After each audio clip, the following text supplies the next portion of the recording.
Amén. Y ahora nos vamos a acercar al tiempo de la predicación. Abel, ¿quieres que lea Romanos 10? Voy a leer, si te parece bien, desde el 12 hasta el 17. Así nos situamos en el pasaje que nuestro hermano Abel va a tratar.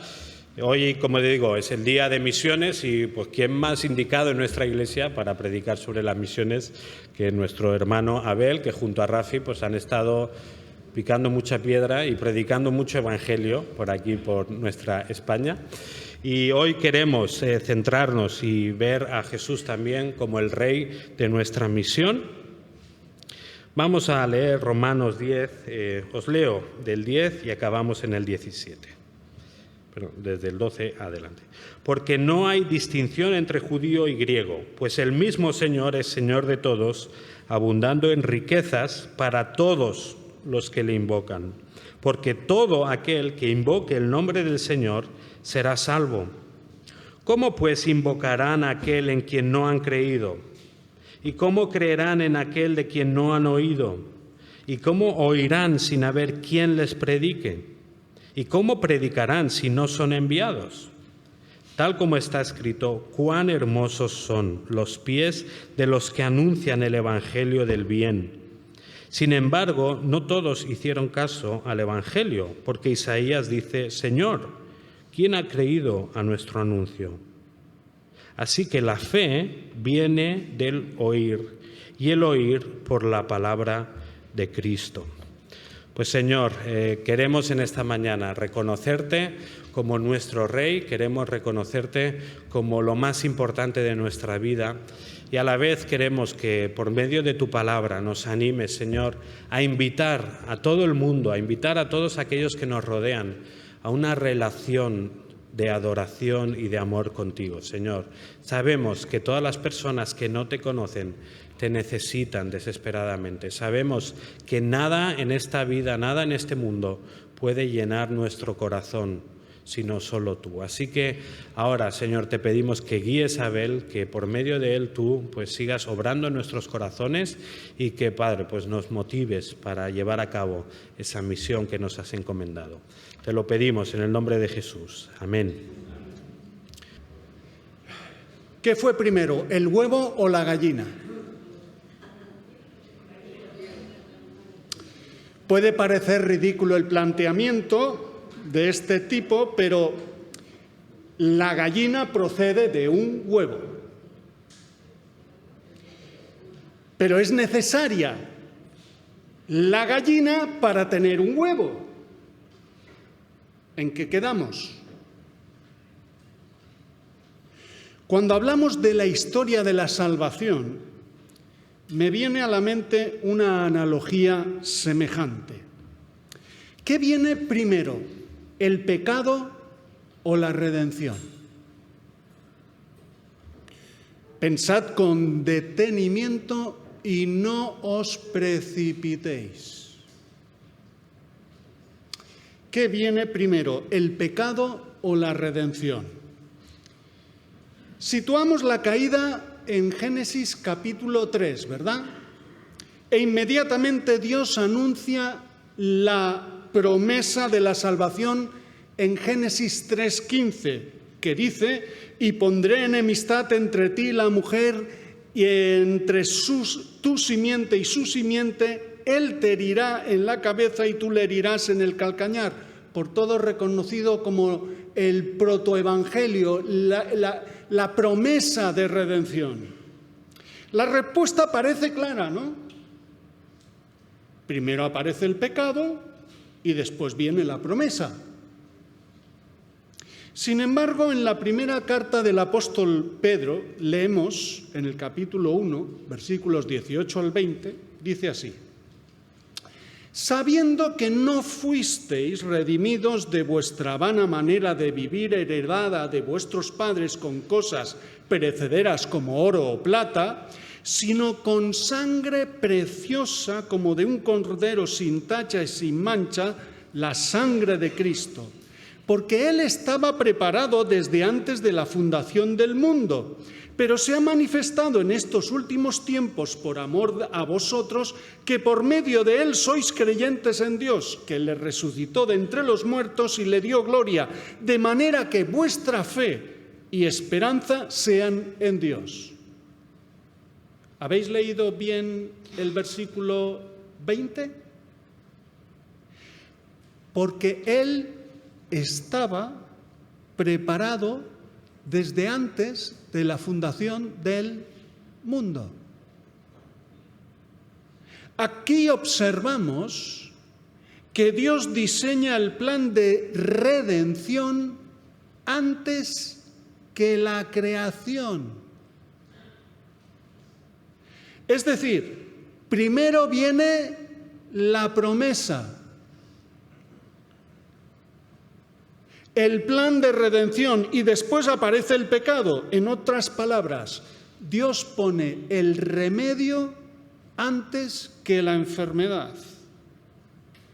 Teólogos, pensadores, filósofos, eruditos, comentaristas y maestros han intentado clarificar esta declaración, y no es el propósito de esta predicación resolveros el dilema, así que lo siento.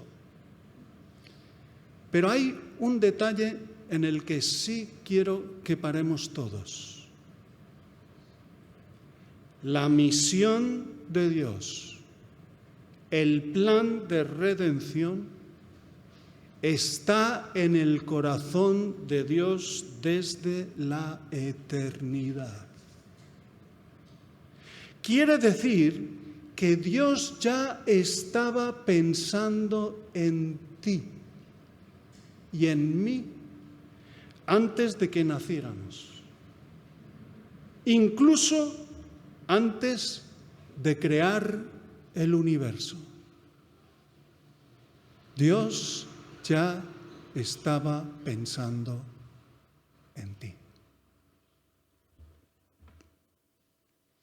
Por tanto, es importante comprender la misión de Dios, porque comprendiendo su misión entenderemos su corazón, lo que siente, lo que piensa, y le conoceremos a Él, cómo quiere relacionarse con nosotros y lo que requiere de nosotros. La misión de Dios es uno de los hilos que teje toda la Escritura de principio a fin. En la carta a los Romanos encontramos todo un compendio de teología bíblica acerca de la misión de Dios, cómo acercarnos a Dios y cómo conocerle y experimentar la relación con Dios. En esta carta el apóstol Pablo nos da todo un tratado de teología y de discipulado. Trata los temas de culpabilidad, justificación, gracia, santificación, pecado original, vida en el Espíritu, etc., teniendo en cuenta de que se trataba de una iglesia eminentemente gentil, es decir, compuesta por personas no judías, quiere dedicar un espacio en su argumentación en la carta al lugar de los judíos en el ámbito de la salvación. Y es lo que hace, si lo estudiáis luego en casa, en los capítulos 9 al 11 de la carta a los Romanos. En esos capítulos trata la forma en la que Dios considera a Israel en el presente como lo hará en el futuro. En el capítulo 10 en particular, que ha leído unos unos versículos Eric, viene a considerar que el medio a través del cual los judíos son salvos es el mismo para los gentiles. A pesar de que hayan tenido el privilegio de la elección y de la revelación, ellos no van a ser salvos de forma distinta que los demás. En un sentido, incluso su privilegio se convierte en una piedra de tropiezo porque, teniendo más luz por la revelación, lo que hicieron fue rechazar al Mesías. A modo de conclusión, Pablo hace una declaración que, en mi opinión, condensa toda la esencia de su argumentación sobre la misión de Dios. Y es justamente esta conclusión la que va a servirnos como referencia en nuestra reflexión.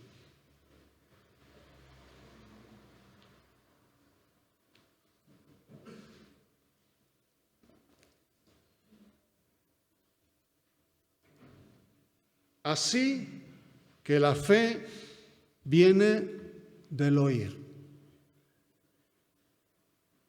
Y el oír por la palabra de Cristo. Os propongo, pues, compartir con vosotros 3 bases para comprender la misión de Dios.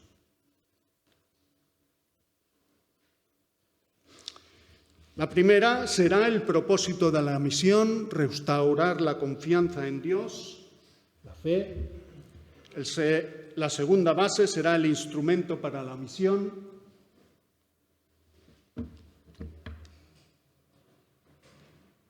El oír. Y la tercera base será el contenido de la misión, la palabra como referente.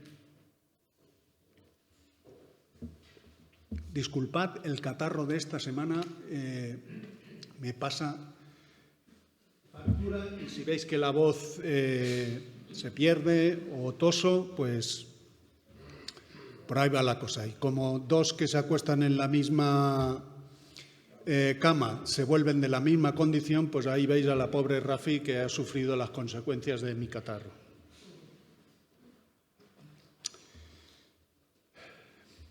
Vamos a por la primera base para comprender la misión de Dios.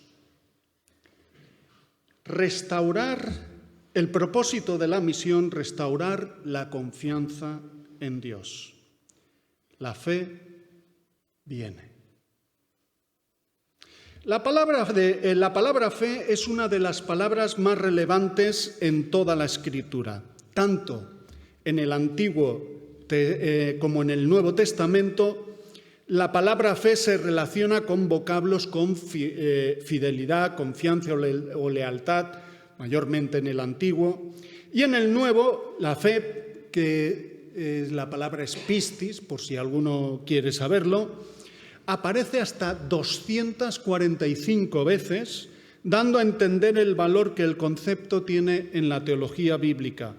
Mucho más si a ello le añadimos todas las conjugaciones de los verbos creer o confiar. ¿Qué es la fe? En Hebreos 11:1 encontramos una definición explícita para la fe. Es, pues, la fe la certeza de lo que se espera, la convicción de lo que no se ve. Es decir, la fe trata la plena confianza en lo que alguien dice sin necesidad de que pongamos a prueba a aquel que sostiene esa palabra. Porque si ponemos a prueba su palabra, es que no nos fiamos. ¿Entendéis? Pues la persona que es objeto de fe, esa persona es suficiente garantía. Y si consideramos, el pecado es esencialmente una falta de fe. Si analizamos el problema del pecado, descubriremos que el pecado se origina en una falta de confianza en Dios. Estas fueron las palabras de la serpiente a Eva.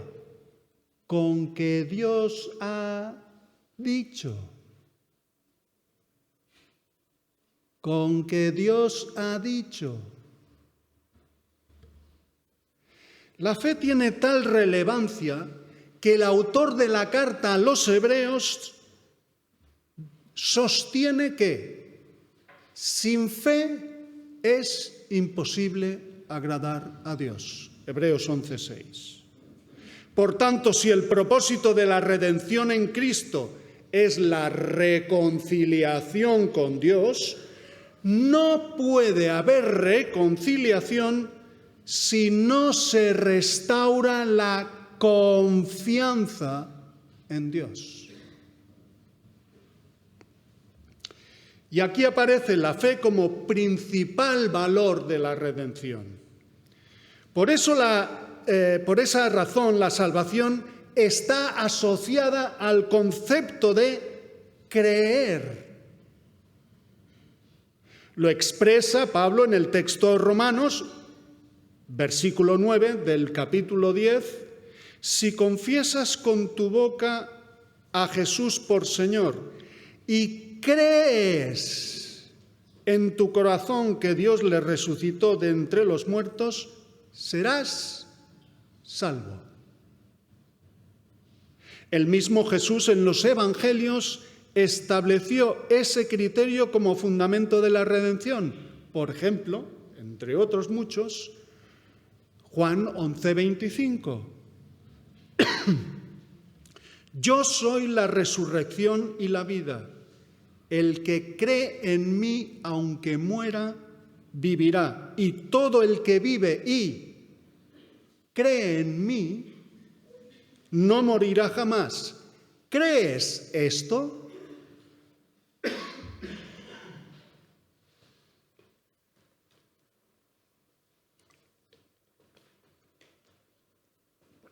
La fe en esencia es confiar en quién es Dios y en lo que ha hecho por nosotros. Es reconocer que lo que Dios dice es verdadero, es depender de Él como un niño confía en su padre. Como escribió un poeta conocido por todos y a quien echamos de menos, Daniel Nuño, escribió esta poesía sobre la fe. ¿Quieres saber qué es la fe? Es como en día nublado saber que el sol no ha parado su brillo, aunque no se ve. Es como en la oscuridad sentir la voz de un amigo, notar que hay alguien contigo en la oscura soledad. Es como aceptar el aire, recibir su bendición, aunque con nuestra visión no podamos alcanzarle. Así es la fe, el don sagrado que recibimos del cielo, que despierta nuestro anhelo hacia aquel que nos ha creado. Tener fe es vivir sintiendo la presencia de un Dios puro, es confiar en el futuro, cual si lo estuvieras viendo. Quien tiene fe en Jesucristo vive confiado y consciente de que un Dios omnipotente todo lo tiene previsto.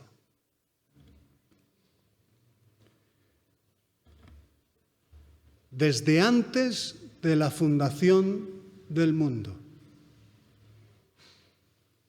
Dios tuvo previsto enviar a Jesucristo para reconciliarnos con Él, por medio de la fe. Entender este principio es esencial para la misión, porque nos ayuda a comprender el corazón de Dios.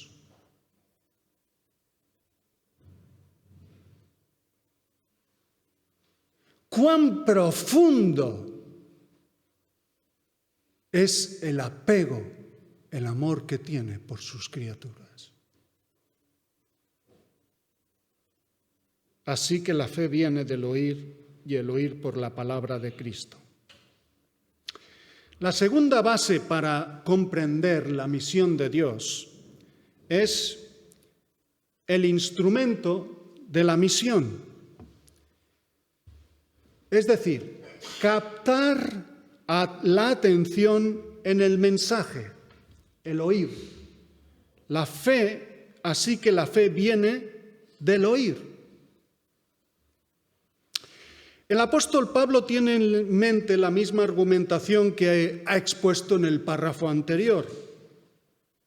¿Cómo pues invocarán, versículo 14, cómo pues invocarán a aquel en quien no ha creído? ¿Y cómo creerán en aquel de quien no han oído? ¿Y cómo oirán sin haber quien les predique? Es decir, la fe entendida como fundamento de la redención tiene que ser comprendida, recibida, aceptada. Y esto solo es posible si es escuchada a través de la predicación o la proclamación. Y es que el oír lo debemos entender como parte de un todo. Las personas, para recibir la fe, tenemos que prestar atención al mensaje del Evangelio. El escuchar, el oír, es una parte que ilustra la multiforme variedad en la que prestamos atención al mensaje.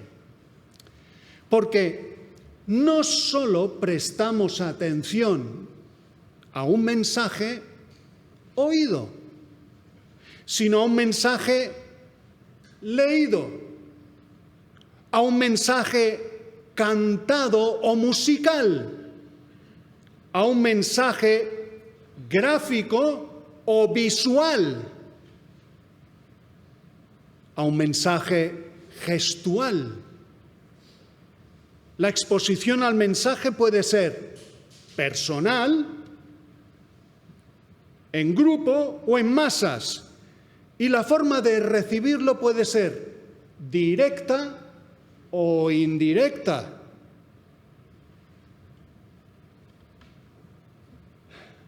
Puede ser intencional o puede ser casual. Si os preguntara cómo llegasteis cada uno de vosotros a escuchar por primera vez el Evangelio de Jesucristo, seguro que surgirían tantas formas como personas hay en la sala. Pero lo esencial en todos es lo mismo. El mensaje captó vuestra atención. El mensaje caló en vuestro oído.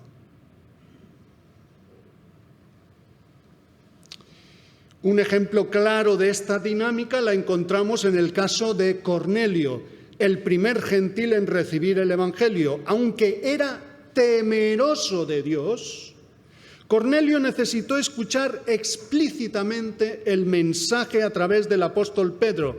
Se le apareció un ángel. Pero no fue hasta que Pedro llegó a su casa y le expuso el plan de redención en Cristo que Cornelio pudo recibir la gracia de Dios por medio de la fe. La fe vino por el oír.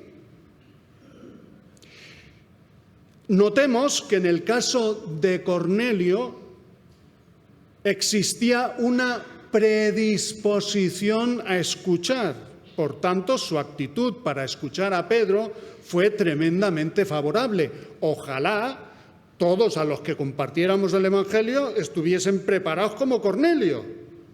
Sin embargo, este puede que no sea el caso de tantos a los que les exponemos el mensaje del Evangelio. Más bien va a ser que no. Entonces, eso significa que tenemos que aprender a establecer puentes, espacios comunes que ganen el oído, el interés de aquellos a quienes queremos compartir el mensaje. Jesús nos dio el ejemplo con el uso de las parábolas, historias o relatos sacados de la vida cotidiana de los que escuchaban. Contenían una enseñanza o moraleja espiritual.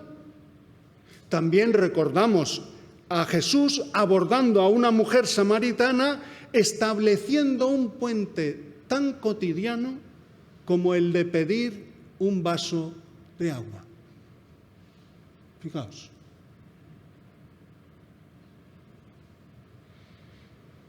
Y aquí hay algo tremendamente significativo. El mensaje es el medio que utilizamos. Por ejemplo, si queremos compartir el mensaje con música,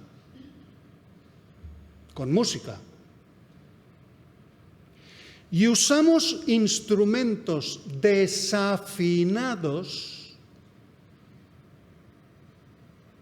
la gente, por muy buen mensaje que tengamos, no prestará atención. El mal uso del medio se constituye en un ruido que estorba la proclamación. Fijaos cómo Jesús, ya en el Sermón del Monte, lo advirtió como consecuencia de ser sal y luz. Dice: así brille vuestra luz delante de los hombres, para que vean vuestras buenas acciones y glorifiquen a vuestro Padre que está en los cielos. Las diferentes formas de compartir el mensaje son el instrumento que Dios nos ha provisto para que el mundo que nos rodea, familia, amigos, compañeros, vecinos, conocidos, transeúntes, inmigrantes, puedan escuchar y así recibir la fe. Así que la fe viene del oír y el oír por la palabra de Cristo.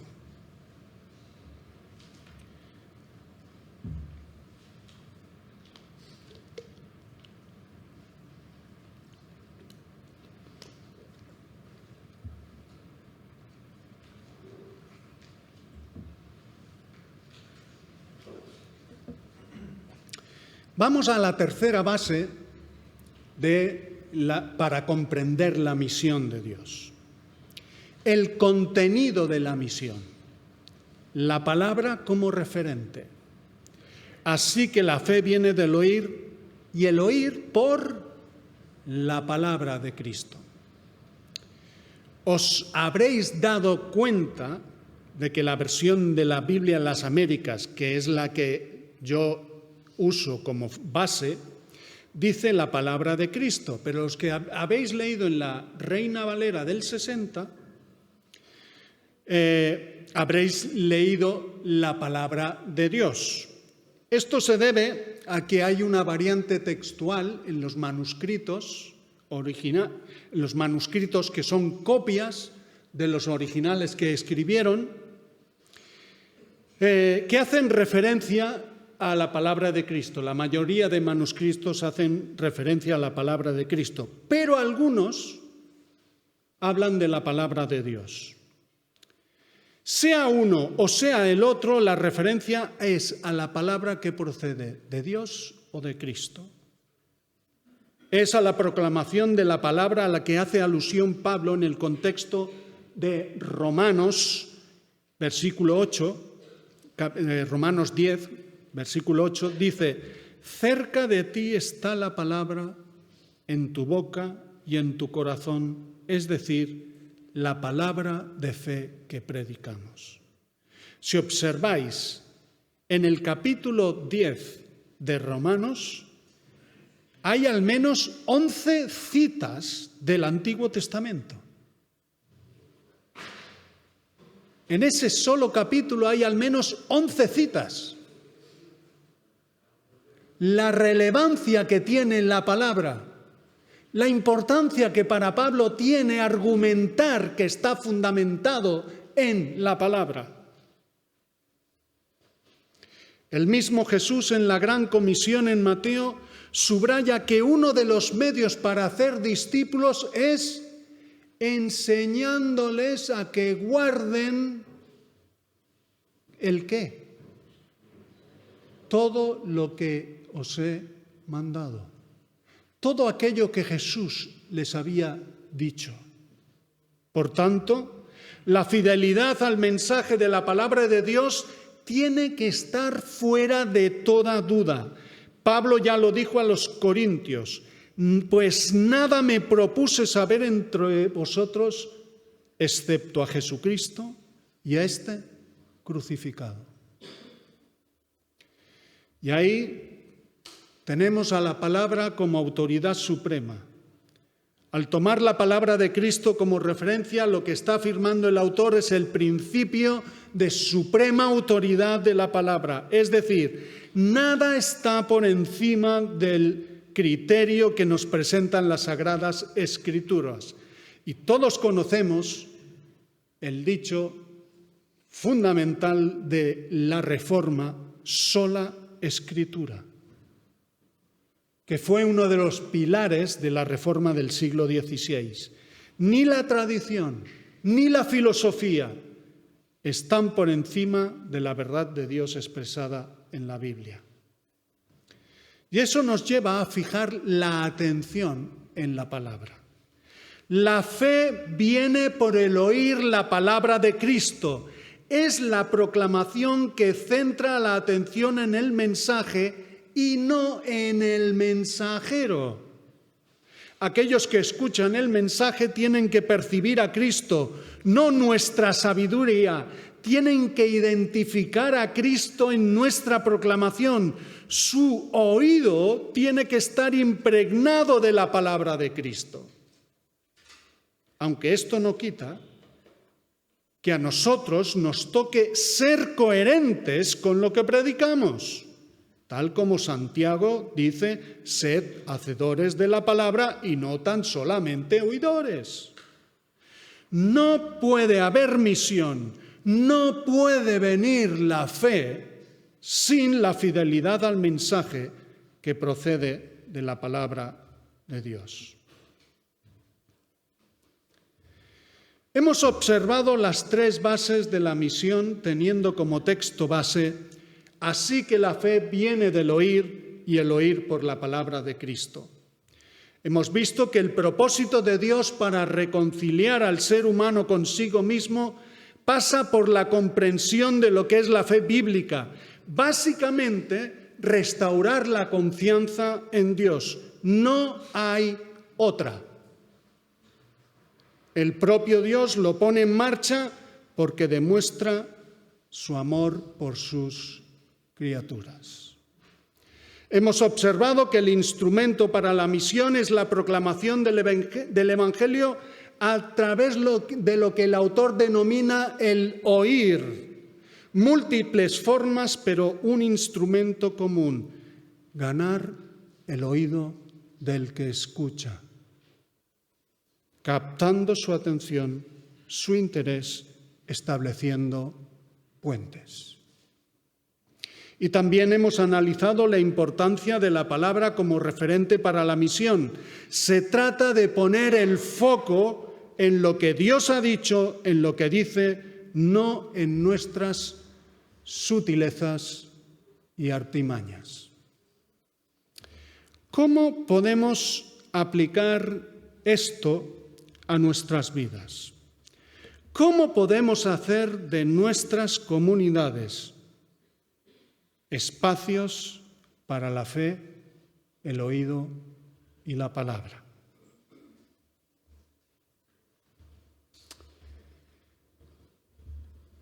Primero, tenemos que ser comunidades de fe. Es decir, ejemplos,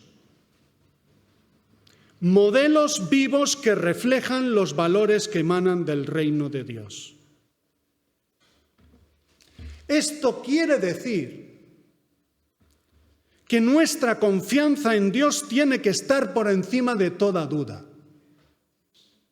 Somos llamados a experimentar valores como el amor, el perdón, la humildad, la justicia, la gracia, la misericordia, la fe, la esperanza. La fe tiene que formar parte de nuestra identidad, de nuestro ADN. tiene que ser nuestro sello de garantía.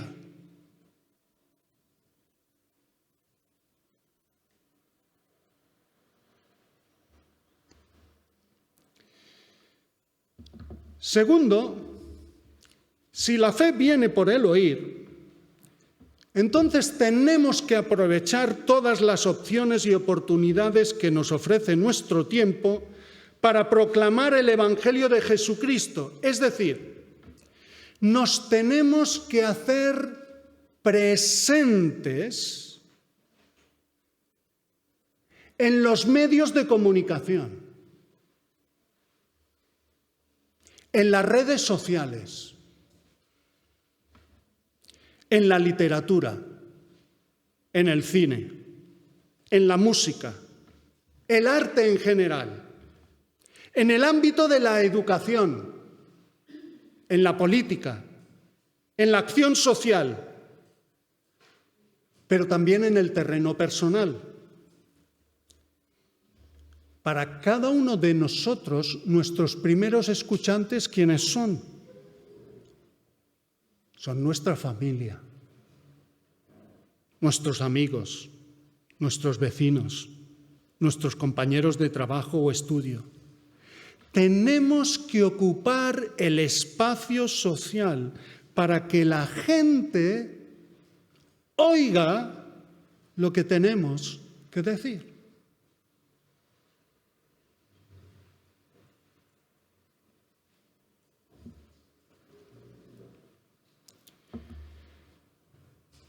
En tercer lugar, tenemos que ganar el oído de los que nos escuchan.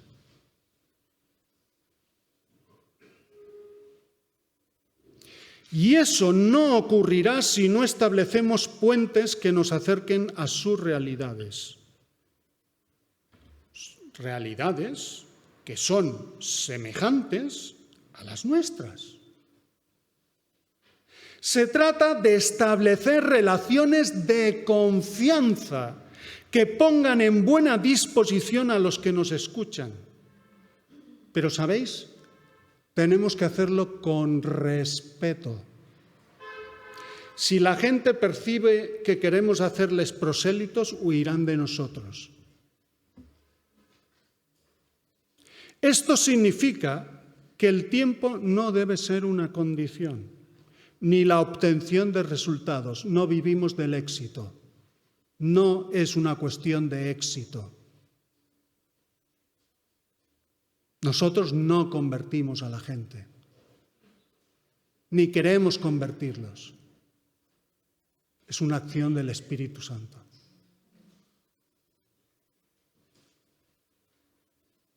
Tienen que percibir que estamos interesados en ellos y no en ganarles.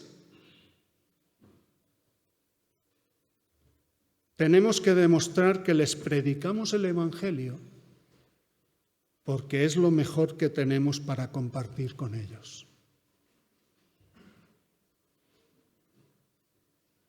No tengo ni oro ni plata, pero lo que tengo te doy.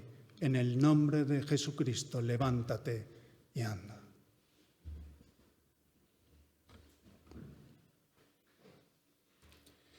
Y por último, tenemos que ser una comunidad fiel a la palabra.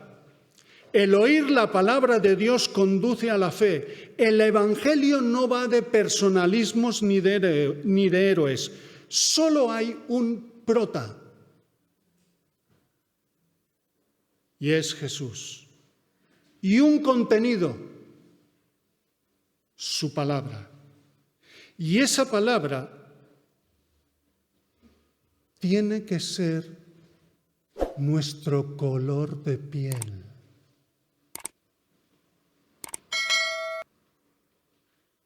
La palabra de Cristo tiene que ser nuestro color de piel.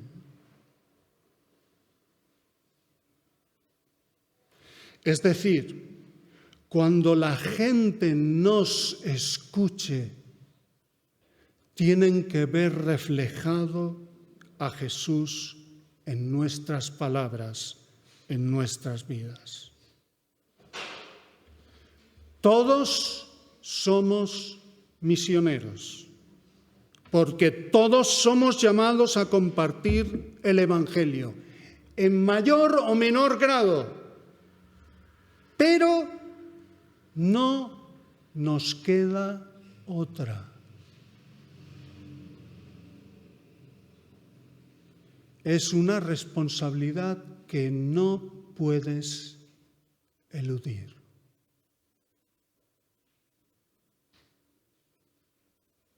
Así que la fe viene del oír, y el oír por la palabra de Cristo. Amén. Pues gracias, Abel, por este mensaje que, pues unido al mensaje de la semana pasada, nos sigue dejando muy claro que todos los que estamos, o que somos miembros de la Iglesia, los que decimos ser seguidores de Cristo, pues estamos llamados a participar activamente de la misión. Y déjame decirte también, o sea, si estás aquí, pues estás llamado a ser parte de esta misión, pero quizás estás aquí y todavía eres objetivo de la misión, todavía no conoces a Cristo, todavía no tienes fe. Si es así, no sigas postergándolo, no sigas pensando en otras cosas y céntrate en escuchar a Dios, en escuchar su palabra y pídele que Él te conceda la fe para seguirle. Vamos a responder en oración ahora a lo que hemos escuchado libremente, 2 o 3 personas. Podemos orar pidiéndole a Dios que nos ayude a ser este tipo de iglesia que va participando de su misión.